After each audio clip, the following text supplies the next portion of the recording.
The Henderson family reunion was being held at Lakeside Manor, the same venue we'd used for the past 15 years. Red and white checkered tablecloths covered picnic tables scattered across the manicured lawn, while a DJ played classic rock from a small stage near the lake.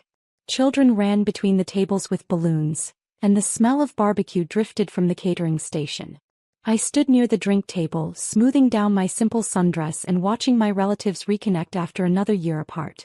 The same conversations were happening at every table: job updates, kids' achievements, vacation stories, and the subtle one-upmanship that characterized every Henderson gathering. Well, came a familiar voice behind me. Look who decided to show up. I turned to see my cousin Jessica approaching, her designer handbag prominently displayed and her smile as fake as her blonde highlights. Jessica had always appointed herself the unofficial social coordinator of our family events, which mostly involved deciding who belonged and who didn't. Hi Jessica. You look great. Thanks honey. I just got back from Milan.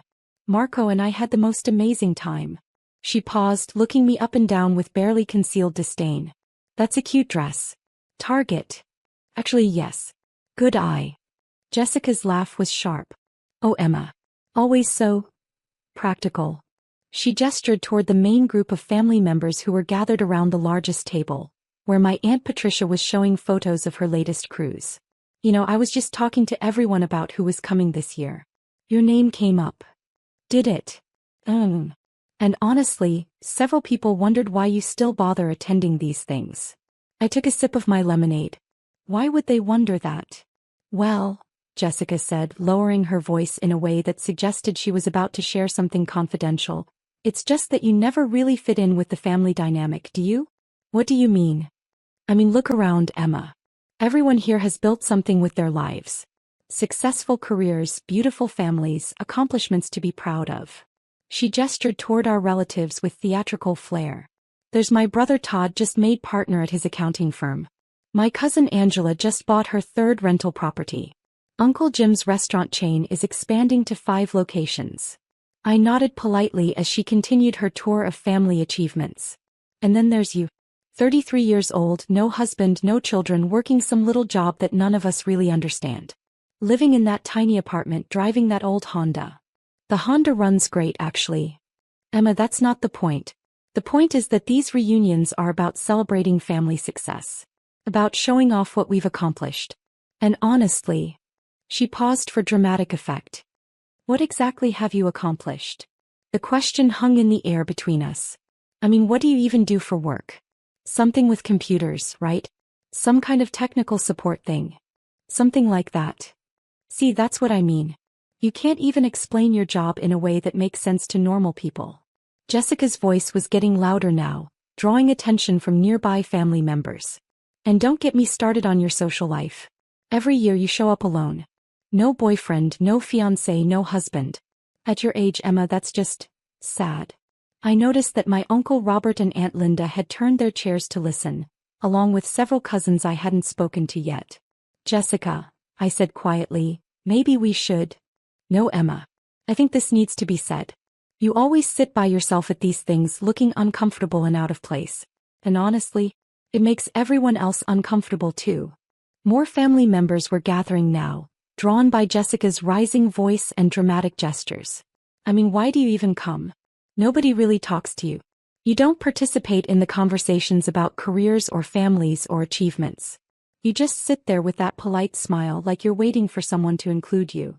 The group around us had grown to include most of the immediate family.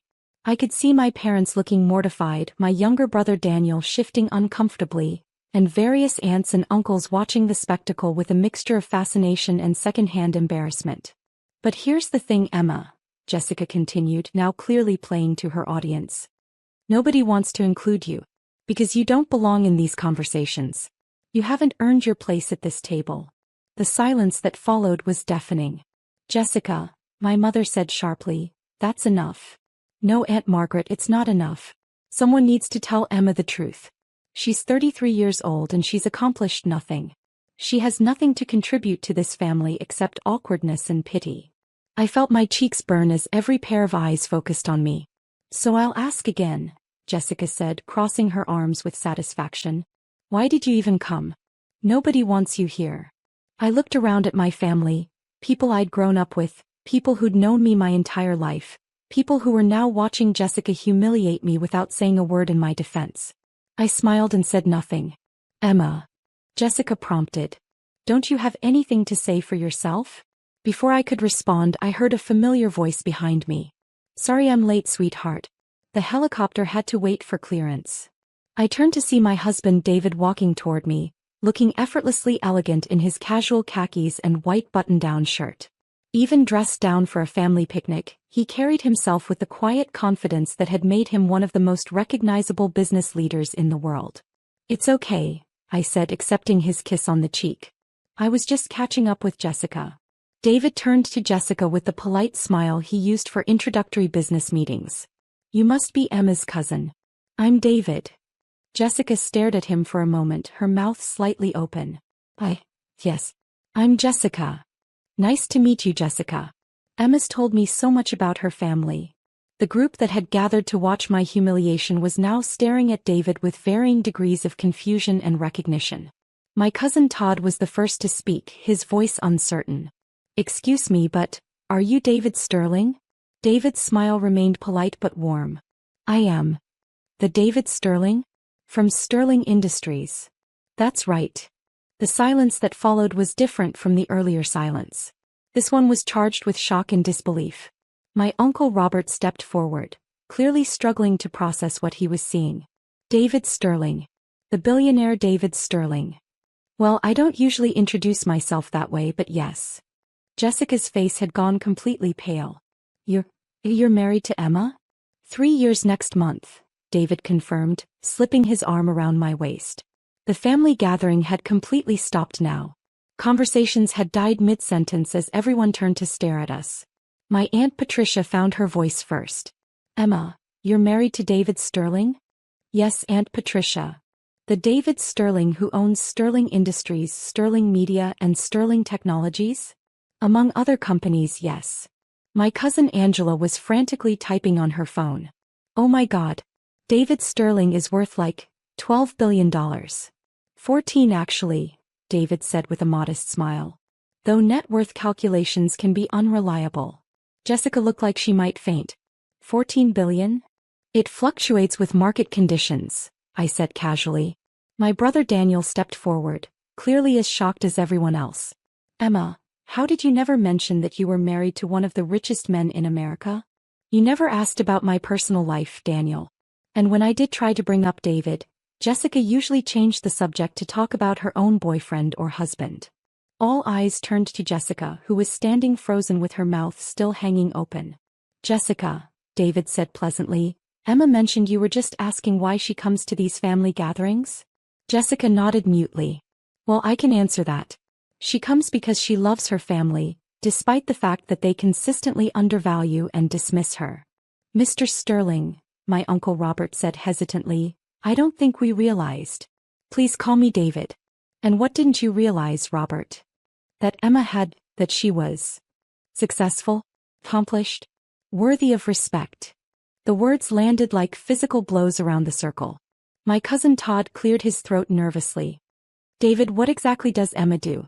For work, I mean. David looked at me with obvious pride. Emma is the Chief Technology Officer of Sterling Industries. She oversees all of our technology development and digital innovation. CTO. Angela repeated faintly.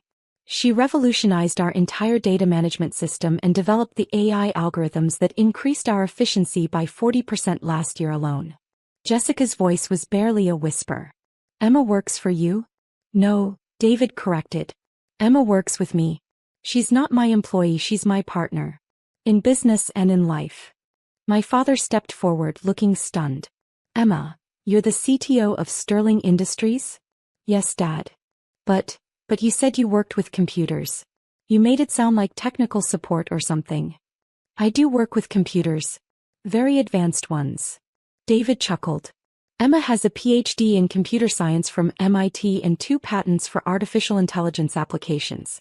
She's one of the most brilliant tech minds I've ever worked with. MIT, my mother said weakly. And the patents, David continued. are worth approximately $200 million in licensing fees. The silence that followed was absolute. Angela was still reading from her phone. There's an article here about the Sterling power couple. It says Emma Sterling is one of the most influential women in tech. Sterling. Jessica repeated. I took David's name when we married, I explained. But you introduced yourself as Emma Henderson tonight. Because that's still my maiden name and this is the Henderson family reunion. My cousin Todd was looking at David like he was a celebrity who'd wandered into the wrong event. Mr. Sterling. David, what are you doing at our family reunion? Supporting my wife, David said simply. Emma wanted to attend, so here I am. But don't you have business things to do? Important meetings. David smiled. Nothing is more important than family time. Jessica finally found her voice again, though it came out as a croak. Emma, I had no idea. No, I said gently, you didn't. Because you never asked.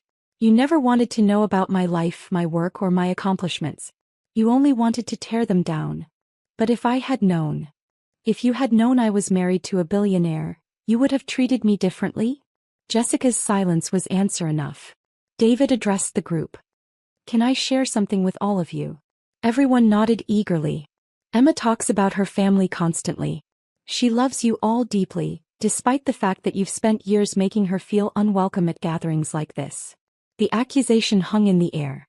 She's told me about Jessica's marketing career, Todd's accounting practice, Angela's real estate investments. She's proud of your accomplishments and genuinely interested in your lives. He paused, looking around the circle. But how many of you can say the same about Emma's accomplishments? The question was met with uncomfortable silence. How many of you knew she had advanced degrees? How many knew about her patents? How many knew she was running technology operations for a Fortune 100 company? No hands were raised. That's what I thought. My Aunt Linda stepped forward hesitantly. Emma, we're so sorry. We had no idea. Aunt Linda, you didn't know because you didn't want to know. Every time I tried to talk about my work, someone in this family would dismiss it as computer stuff and change the subject. But we thought. You thought what? We thought you were just doing tech support or data entry or something simple. David's expression hardened slightly. There's nothing wrong with tech support or data entry. Those are honest, valuable jobs. Of course, Linda said quickly. I didn't mean. You meant that you assumed Emma's work wasn't important because you didn't understand it. The accuracy of his statement was uncomfortable for everyone. My father approached us, his face filled with regret. Emma, sweetheart, I owe you an apology. For what, Dad? For not seeing you. For not understanding what you were building. For letting Jessica and others make you feel unwelcome when you should have been celebrated. Dad. No, let me finish. David, thank you for defending our daughter. We should have been doing that ourselves. David nodded respectfully. Emma doesn't need defending, Mr. Henderson. She needs recognition for who she is, not tolerance for who you think she is. Jessica had been standing in stunned silence, but now she stepped forward with tears in her eyes.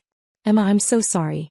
For tonight, for all the other times I've been cruel to you, for making you feel like you didn't belong. Jessica. No, I need to say this.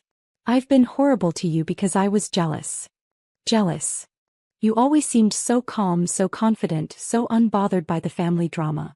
I thought you were just, I don't know, disconnected or something. I never realized you were successful beyond anything the rest of us had achieved. Jessica, my success doesn't diminish yours. But it shows how petty and small I've been.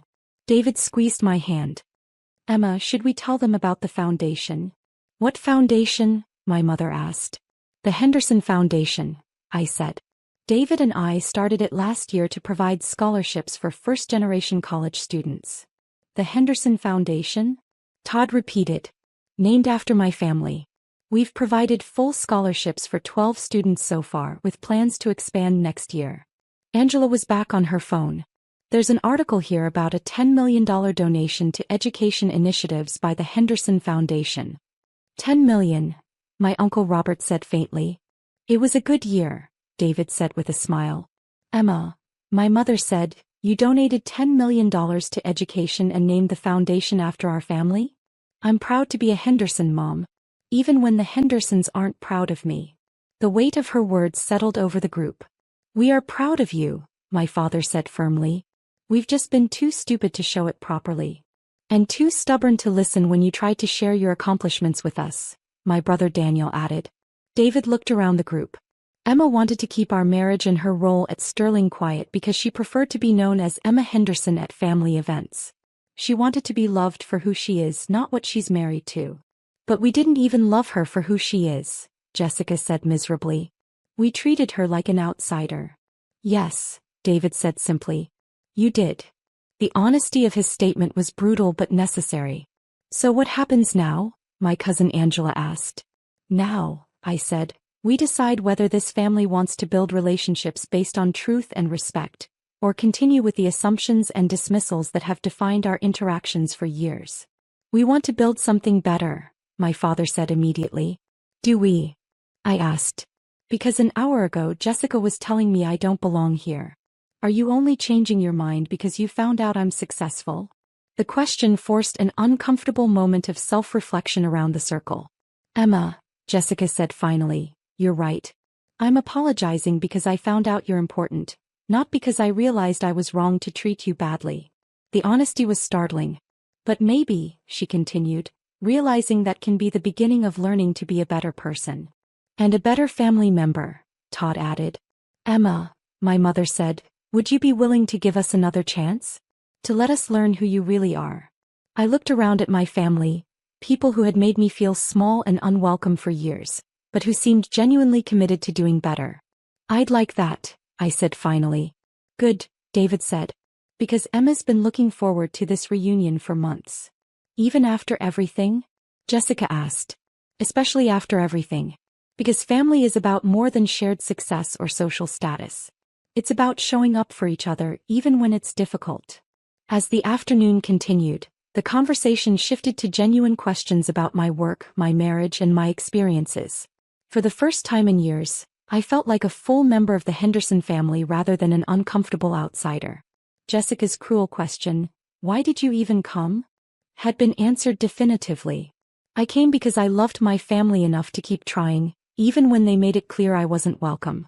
But more importantly, I came because I knew who I was, regardless of whether they recognized my worth. The billionaire they'd been shocked to meet was just my husband. The real revelation was that Emma Henderson had always been accomplished, intelligent, and valuable. They just never bothered to notice. And that recognition, I thought as David helped me serve cake to my relatives, was worth more than any amount of money.